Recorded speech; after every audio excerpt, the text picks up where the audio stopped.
এবারে ধানের জমি থেকে উদ্ধার হলো একটি বিষধর সাপ। রবিবার গাজল থানার তুলসীডাঙ্গা নয়াবাজার গ্রামে জনৈক সুকুমার সিংহের ধানের জমিতে দেখা যায় ওই সাপটিকে। ধান কাটা শুরু করতেই সাপটি বেরিয়ে পড়ে। আচমকাই সাপ দেখতে পেয়ে আতঙ্কিত হয়ে যায় জমিতে কাজ করতে আসা কৃষকেরা।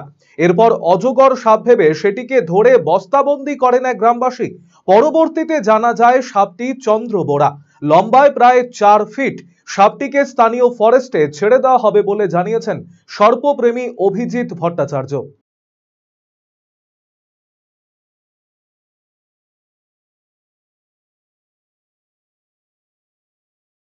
নয়াবাজার এখান থেকে আমাদেরকে এক ভাই ফোন করেছিল, বা ফোন করে বলল, যে ফোন করেছিল সে সাপটাকে চিনত।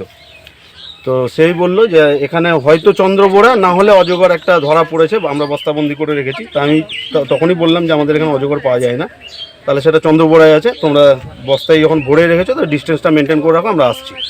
এই আমাদের সাথে কথা। তারপরে তো এখানে এসে সব জানতে পারলাম কীভাবে কী হয়েছে। তো ওনাদেরকে একটু সচেতন করে দেওয়া হলো যে সাপ যেন যদি না চেনে তাহলে যেন সাপের কাছাকাছি ওনারা না যান। তো আমরা আছি, আমরা কোনো রকম চার্জেস নিই না।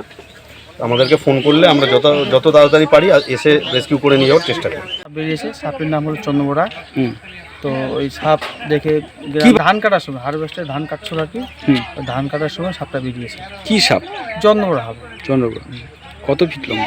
এই 3.5 থেকে 4 ফিট লম্বা। তো কি হ্যাঁ, অবশ্য চাঁদের ছড়ে পড়েছে, আতঙ্ক? হ্যাঁ আতঙ্ক হয়ে পড়েছে সবাই গ্রামবাসী আর কি, কারণ চন্দ্রবোরা সাপ তো।